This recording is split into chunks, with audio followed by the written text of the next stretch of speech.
All right, so we are recording.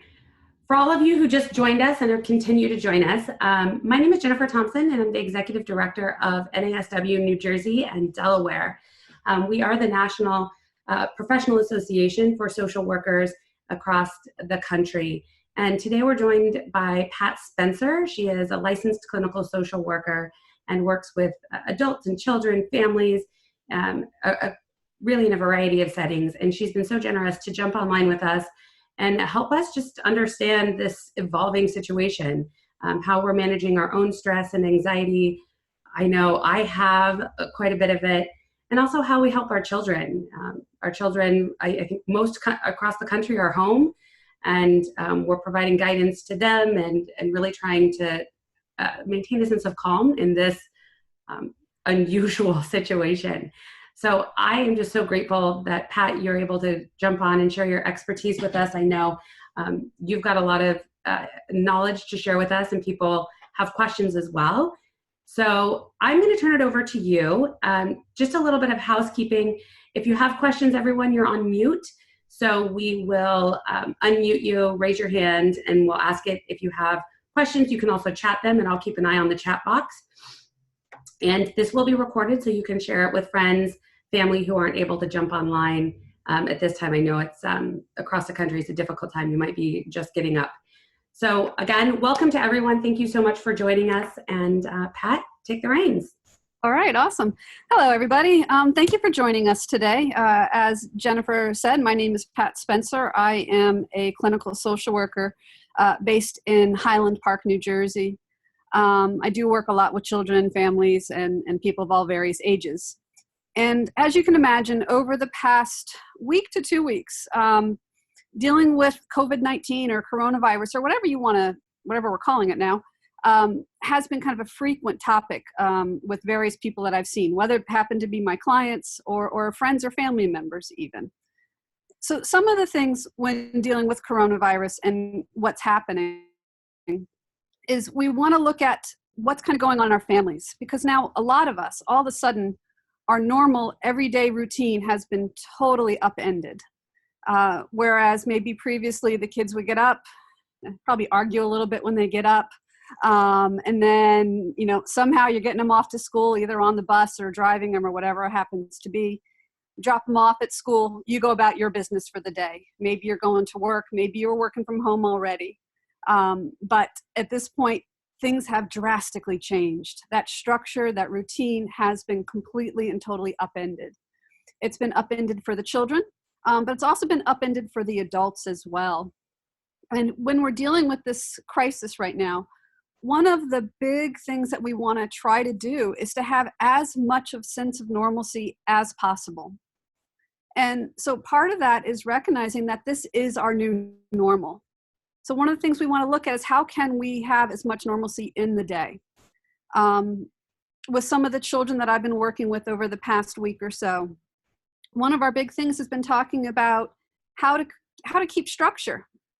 Several of the children I work with are struggling with all of a sudden, I used to go to school every day, and then at first period I had English, second period I had gym, third period I had whatever. And now all of a sudden, first period's at home, second period's at home, third period's at home, depending on the school district, and also I think depending on the teachers sometimes, but also depending on the age of the child. This change of routine in some has been much more structured. There are some school districts that are saying, for students, they must sign into the computer during first period and do certain tasks. Others, there's a bit more leeway.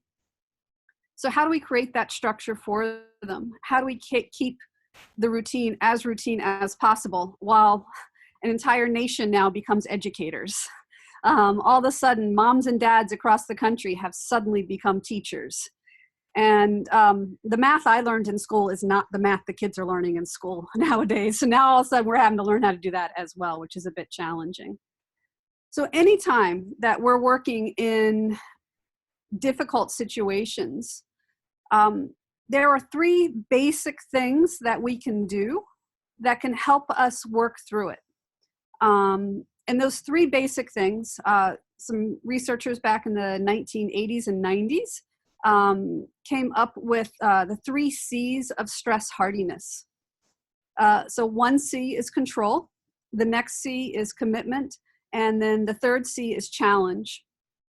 And I've added a 4th C, and several other people I've read online have added a 4th C, which is connection. So when we're dealing with a challenging situation or difficult situation, one of the first things that we want to do is take note of what do we have control over. Quite honestly, we don't have control over if schools are open or closed. We do not have control over what food is on the shelves at the supermarket. We don't have control over the weather. Can we send the kids outside or not? But what we do have control over is how do we structure our day?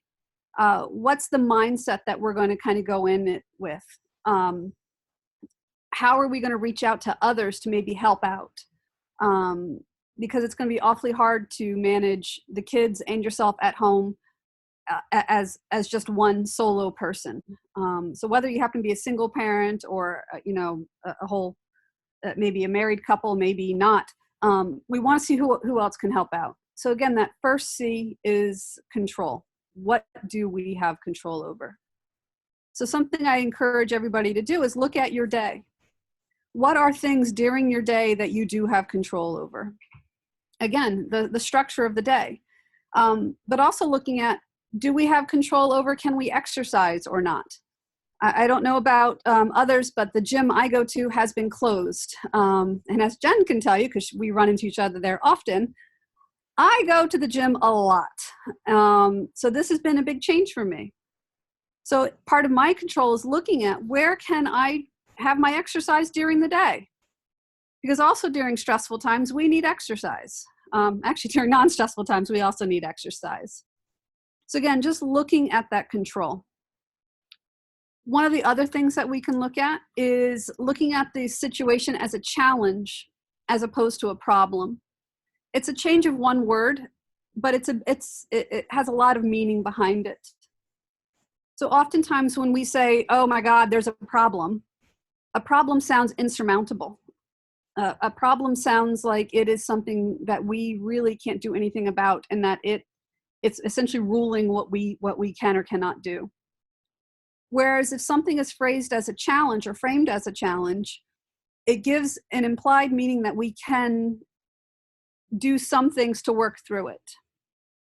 So here in New Jersey, part of the COVID-19 is that we have been social distancing, which I think has been happening hopefully around the country at this point. And I also hope people are taking social distancing very seriously. So that gives us something that we can do. That allows us to be a little bit of a challenge as opposed to a problem. Where do we have some of that control? Going back to the control again. And then the 3rd C is commitment. So looking at what are we truly committed to. And so now for the whole world of you that have suddenly become parents who are working from home, previously you were able to go to work, or actually your kids were able to go to school, and then you were able to go to work, and your commitments shifted. Up until the time your kid got on the school bus, your commitment typically was being a parent and how do I help get my child up and out and into the world and doing whatever it is that they have to do. And then when you turned on to work mode, whether it be working in an office or working from home, you were able to switch into work mode. Okay, now I am, in my case, a therapist. In somebody else's case, maybe now I am a nurse. Maybe I am, an executive director. But all of a sudden, our commitments have blended. So part of our challenge is also going to be how can we maintain some structure and look at what are we actually committed to. And right now, I think most of us are committed through just getting through this, looking at what is it that we can get through and how to do it. And then the 4th C that I added, and many other people have added, and research bears out, is connection. And this is, in my clinical opinion, this is one of the challenges of the COVID-19 is with the social distancing. We are losing a lot of the connection that we previously had. Our children previously had connection every day at school. They had connection with fellow students. Whether they liked them or not, there was some level of connection.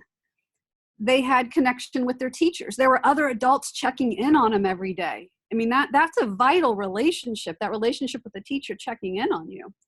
They had connection maybe with the school bus driver or the crossing guard. They had connection with others throughout the day. Maybe not always deep, personal, intimate connection, but still they had other adults that were kind of looking in on them, and they had other students that they could talk to and well, connect with. They've lost that at this point. At least it's greatly diminished. So part of the challenge of our, as being a parent, is how can we encourage that connection? How can we support connection with others? Maybe it's having some type of play date, whether it be a virtual play date or a real life play date. That's going to depend on where you're living and what the rules are right now. How can we use the technology? I often hear from parents in my office, oh my God, how do I get them off the computer? Now I'm going to be saying, how do I get them on the computer, but in a way that actually has some level of support with others? Is there a way that maybe they can Zoom with their grandparents or FaceTime or whatever, Skype, whatever it happens to be? How do we have connection with them? How do we engage? Last night when I was working, because I also work at a cardiology program and we do lifestyle medicine there, one of our participants said that one of the benefits that she's seen from COVID-19 is that she and her family actually talked. They actually had a discussion. And she has adult children that live at home. And she was talking about, it's been a long time since they actually had true, real, live discussion. So again, where can we even find some of the strengths that are in that? So I definitely encourage you to look at where can you get connection even when being separated from others. For those that are now doing telecommuting or working from home, I'm assuming you've also lost a fair amount of connection. One of the benefits of going to an office and working with people is, well, being with people.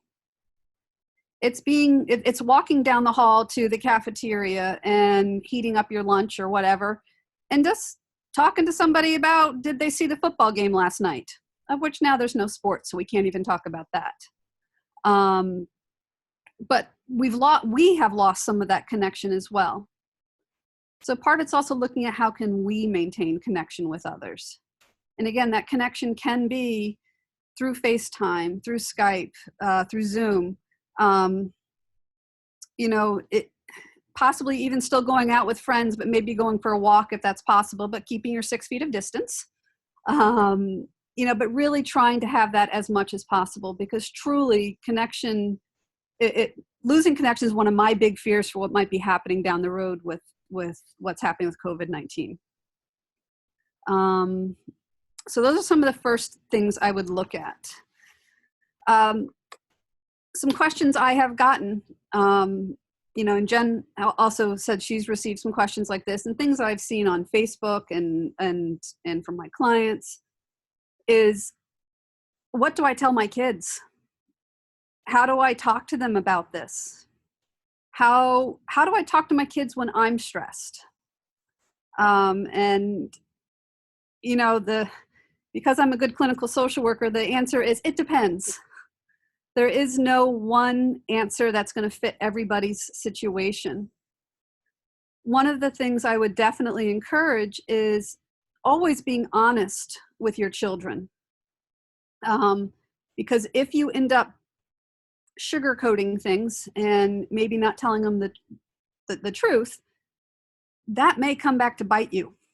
And one of the really things that we really want is our kids to trust us. We want the children to know that their parents are a reliable place of information, that they might go on Facebook or Instagram or wherever and see a whole world of information that's wrong. My personal favorite wrong information that came out of Facebook this week was gargling with salt water and vinegar will prevent COVID-19, or at least will treat it. If it was as easy as salt water and vinegar, we would not have the pandemic that we have. So please try to be as honest as possible with your children. Help them find the right information. Again, age appropriate. The information you're going to give a 5-year-old is very different than the information you're going to give a 15-year-old. So one thing you want to find out first is, what do they know? This is where you get to be the inquisitor. Asking them, well, what do you know? What's your understanding of what's happening? You might also then want to ask them, what are their fears? What are they afraid of that might be happening or that might happen? And remember that anxiety is always about the future. It's never about the now. Anxiety is always about the what ifs. What if this happens?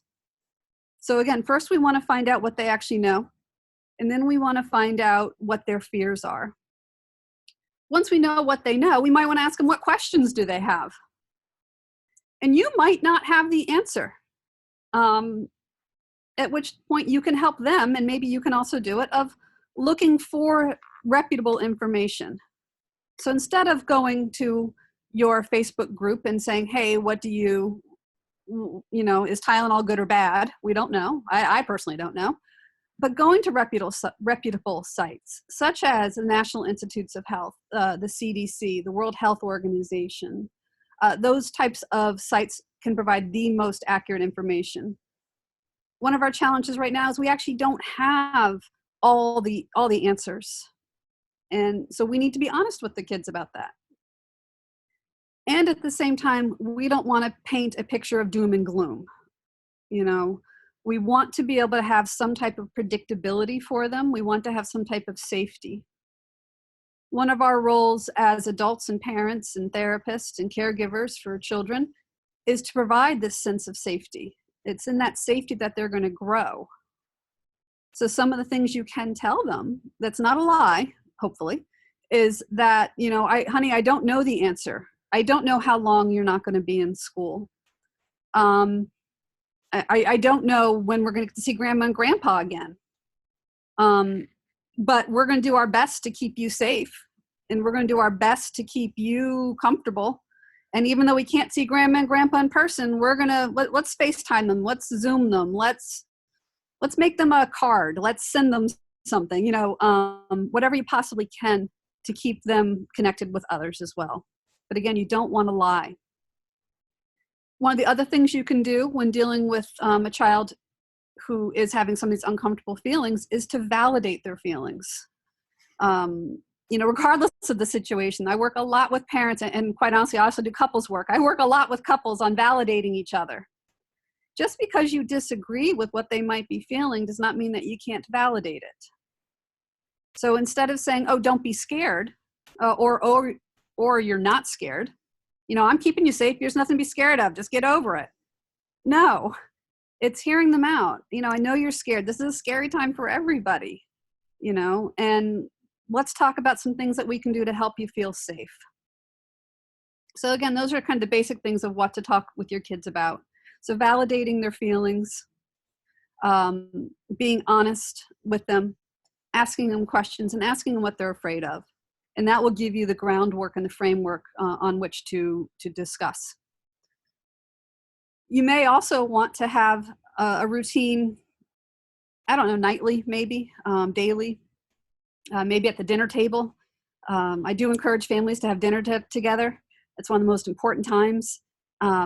But to have, as much as possible, to have dinner together. And at that time, share, what did we learn today? What did you learn? Did you learn anything new about COVID-19 that maybe we don't know? I also encourage what I call 3 ups, 1 down, and a cheer. So I actually encourage us to do it every day, not just during pandemics. What are 3 positive things that have happened today? So let's focus that even in all of this crisis stuff, positives can and still do happen. In New Jersey right now, it is gorgeous out. The sky is blue. The temperature is nice. So one of the positives for today could be, it was a gorgeous day and maybe we got to go outside.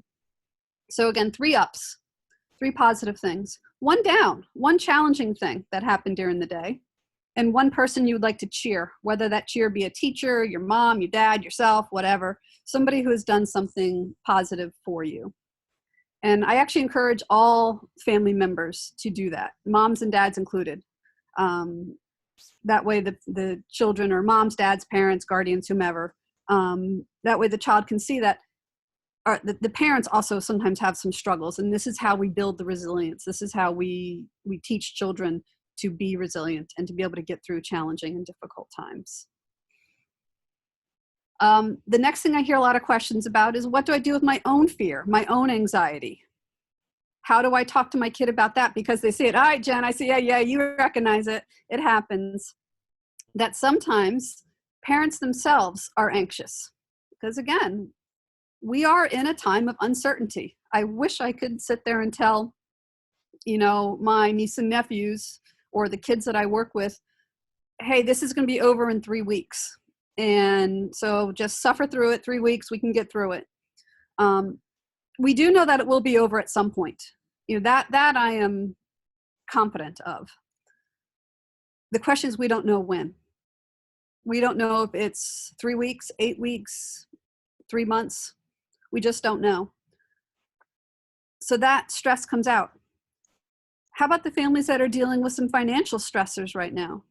A lot of people have lost their jobs because of this pandemic. Restaurants and bars have closed down. The malls in New Jersey, I believe, are now closed down. Hourly workers. It's just, even professional workers. If an organization can't keep going, what can we do? Now, I don't necessarily think that parents should go out and sit down with their 5-year-olds and say, hey, listen, lost my job and things are very bleak. But to be honest again with them, mommy's a little bit scared right now. But this is where you want to reassure and provide some safety. But mom's going to do everything that she can. We have grandma and grandpa or aunts and uncles or whomever else, hopefully. It's also a time for the parents to, especially the ones that are financially struggling right now, it's to look at what resources are out there, such as unemployment for a lot of people. Also, when dealing with their own stress and anxiety, I really encourage everybody, adults and children, to focus on how do they cope with that stress and anxiety. We need to empty the glass of water before it's completely full. So before we're feeling super duper overwhelmed, what are things we can do to reduce our anxiety or our stress or our feelings of being overwhelmed? And I believe everybody has different coping skills. But ones that I've heard and ones that I use also, again, exercise. Is there a way to get some type of exercise? And if not exercise, some type of movement. Can you have a dance party with your kid? During their scheduled gym class, can you sign off from work and have a 15 or 20 minute dance party where they play their favorite music? Maybe you don't like it, but that's okay. But you sit there and you dance with them and you have a good time. Maybe it's listening to your own music for yourself, checking out a little bit and putting your headphones on and just listening to whatever it is you like. Maybe it's reading, maybe it's writing, maybe it's drawing, maybe it's meditation. Several meditation apps are now offering a lot of free resources. I believe Headspace is offering some free resources to healthcare providers. Calm is offering some free resources to folks also. Meditation and breathing and focusing on the here and now and the present moment is a great way to potentially deal with the anxiety.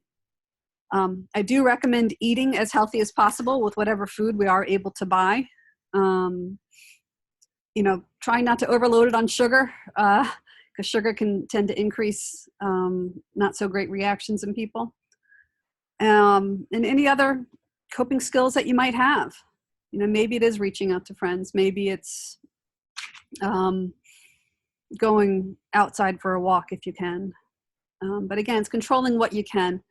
And I also encourage people to build these stress reduction techniques into their daily life and do it multiple times a day. And don't wait until you're overwhelmed. If we wait until we're overwhelmed, it's really hard to get regulated again. It's kind of like, hopefully, you don't let your car to actually get on E to fill up with gas. You kind of wait, maybe a quarter tank, you go back to the gas station. It's the same thing with anxiety. We want to fill up regularly. Let's see, those are some of the main questions I had, was how to manage yours and your kids' anxiety, how to deal with things when you're cooped up with your spouse and your kids. Part of that's communication. if you're married and you have a spouse, or if you're not married and you have somebody who lives with you, it's recognizing when and how do you need space? Where can you do that? Some homes have both adults, two adults working from home. Well, where do you do that? How do you do that? Several therapists are working from home at this point. You know, how do we do that? How do we maintain client confidentiality while working from home? How do we have conversations with our spouses that listen, from noon to 1, I can't be interrupted? Also, how to tag team. If there's two adults raising a child, how to tag team. And sometimes it literally is tag team. If you remember the old school wrestling, you had to tag somebody in. Is there a way that you or your spouse can pick up on each other's triggers? And maybe your spouse comes up to you and taps you on the shoulder, and that tap means, honey, I got this. You go take a breather. I'm going to deal with the kid for right now. So a lot of it's that communication. Let's see, Jen, were there any other questions or? Yeah, we did have a couple of other questions. One is really about how and what to look for as signs of anxiety and stress in our children. What might that look like if our kids aren't verbalizing it, or just things that we as parents might be able to look out for? Right. So with anxiety in children, they might not verbalize it. Very rarely is a child going to come up to you and say, hey, I am feeling very anxious right now. But it's going to be a lot more behavioral. You're going to see possibly somebody coming in with physical complaints. My stomach hurts is a typical one. Either stomach aches or headaches are kind of the two more typical physical anxiety symptoms in children. You might see an increase of irritability. You might see a change of sleep patterns. But you also might see them doing things like being a little bit more clingy to you. You might see them saying things like, "Ooh, I'm scared for grandma," especially for grandparents or older parents, or maybe parents who've already had medical concerns. That fear might come out. But a lot of times it's going to be some type of physical concerns or complaints. And again, anxiety lives in the body. And it's through the body that we can deal with it, which again is why I kind of recommend a dance party. Again, something fun. Maybe you can have a dance party where it's a mix. Today it's their dance music and tomorrow it's your dance music, so maybe the kids get to catch up on the 80s and 90s music. Maybe we get to catch up on the 2020s. So I definitely encourage some type of physical activity, but also letting them know that you are doing everything you can to keep them as safe as possible. And there's Jen's husband. What? We're working from home. Yes. We're tag teaming today. Yes, excellent.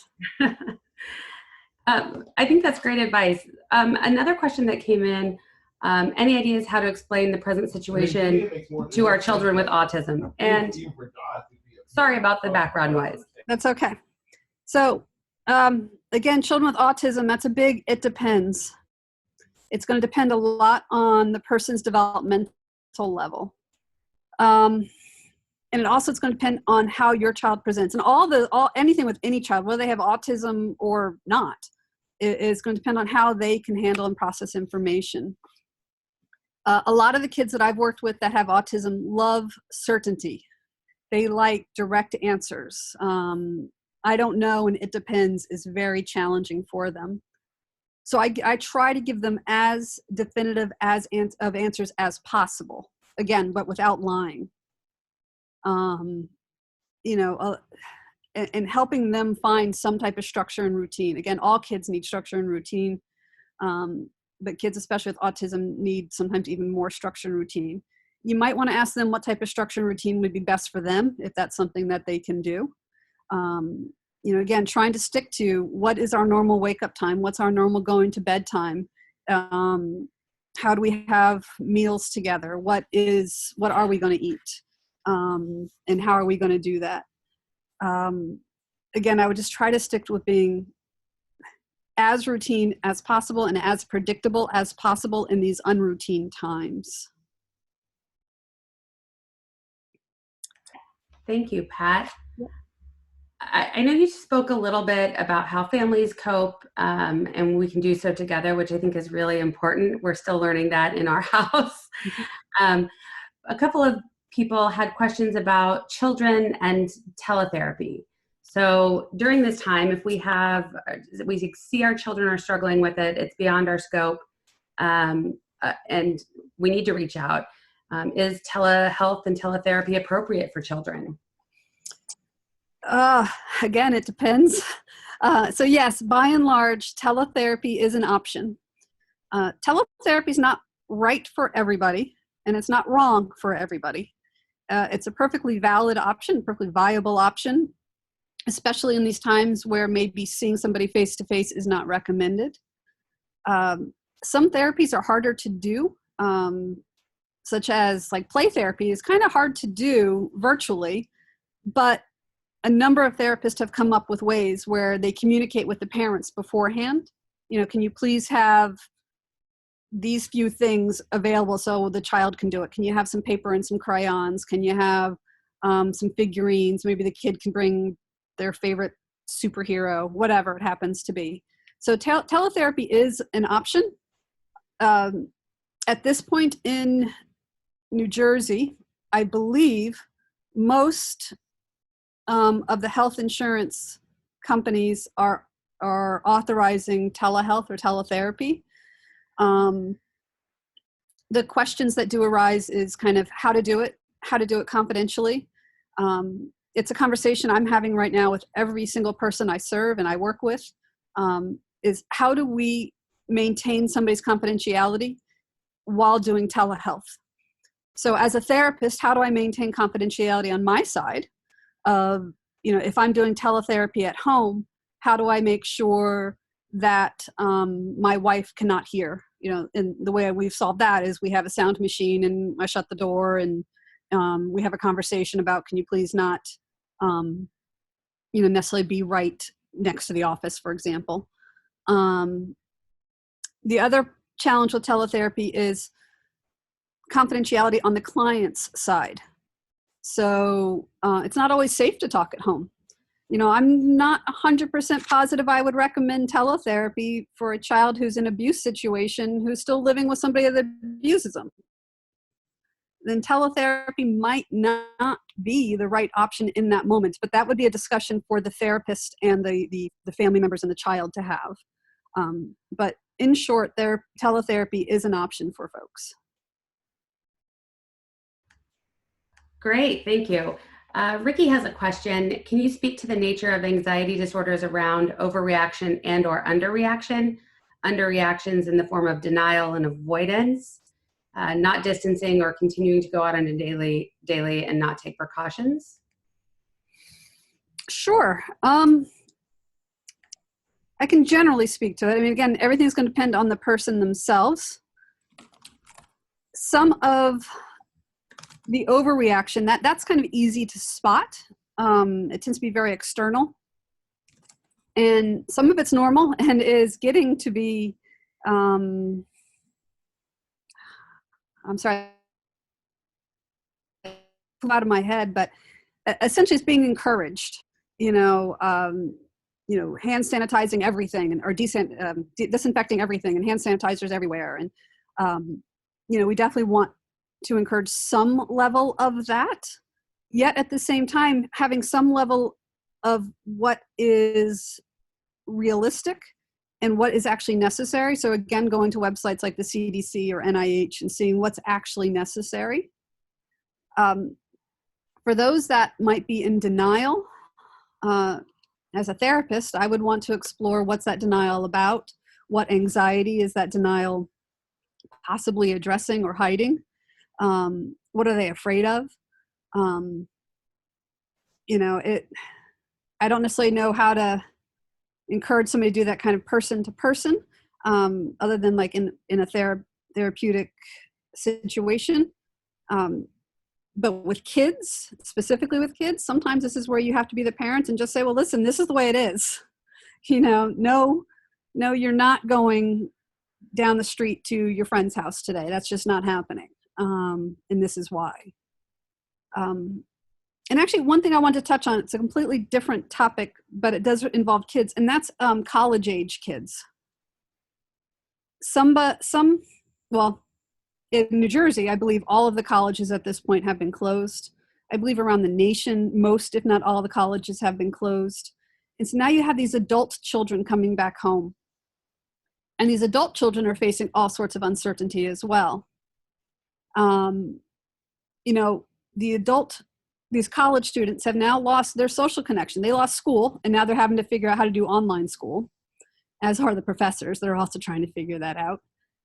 But our college-age kids have also lost their social aspect, you know, whereas previously they could walk down the hall in the dorm and find friends. You know, there was a party right around the corner if that's what they wanted. And now they're having to come home and figure out, how do I adjust now as an adult? I just had all this freedom, and now I'm back home again, and I still have to go to school. So this is kind of confusing. And then you have those, and I feel deeply for these kids, the college seniors, the ones that are not going to have graduation. Just yesterday, Rutgers announced that commencement has been, I believe, canceled this year. That graduation's been canceled, and that's a huge landmark in somebody's life that's now been taken away. So if you have any college-age children, it's how do we help them maintain a sense of normalcy? Can we have some type of graduation party online? Can we have some type of, you know, for high school seniors, is there a way to do a virtual prom, you know, or some other aspects? So it's not just about the anxiety, but about all of the uncertainty and how can we keep it as normal as possible. Yeah. So there are a couple of questions about if teletherapy will be covered for individuals and families that have Medicaid without, et cetera. Oh, that's a big question. Short answer, I don't know. Right now in New Jersey, Medicaid is not covering telehealth from what I understand. I'm not a Medicaid expert. I have worked as an in-home therapist, so I've been on a whole chain of emails right now. As of this morning, so I can't speak of right this second, but as of this morning, the Division of Children and Families in New Jersey was not authorizing telehealth. They were stating it was because of a Medicaid rule or regulation. I do know that they're talking, at least what we were told is that they're talking to Medicaid. So that is a very big question. It's a very big concern right now among the in-home providers, whether they be in-home therapists, in-home behavioral assistants, or the various other agencies out there. I would just add that because we have people joining from all over the country, that this is going to vary as well. Mm-hmm. And so your best bet is probably to contact your state department and also maybe your NASW office within your state, just to get their most recent guidance. Certainly here in New Jersey, we continue to be watching this ever evolving conversation minute by minute.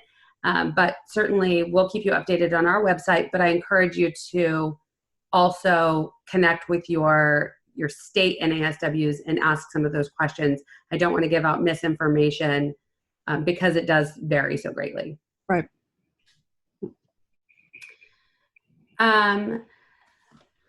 Well, I think that's all of the questions that we have that came in prior to this and through the chat boxes. I don't anticipate this is the end of us questions and those of us who are just struggling in this new normal and continue to try to help our children with it as well and support our friends and our partners and just try to all around navigate this as a community virtually. I know you all anticipated jumping on for about 30 minutes and we're right at that 30-minute mark. I want to just let you know, we'll recap a couple of things. We have information available on the NASW New Jersey website, and we'll share that with you in a post email. I'll also be sending out the link to this webinar so that you can share it with your friends and anyone else who you think might benefit from it. So it has been recorded. We will share this broadly, and you can share it with your friends and family as well. I just really want to thank you, Pat, for jumping online and sharing your expertise. I know I found a lot of value in it. I've been struggling the last couple of days with how do you do this and manage it? And I know I'm not alone, whether you have children or don't, or now just suddenly working from home with your spouse and navigating that very different relationship. We all can benefit from a little bit of information and support, and I appreciate your guidance. Awesome. So thank you, everyone. I appreciate you all jumping on. This is our first ever national video chat of this nature, and we appreciate you joining with us and bearing with us through some of the tech challenges, and we look forward to doing more of these in the future. Have a great day, everyone. All right. Thank you so much. Bye, guys.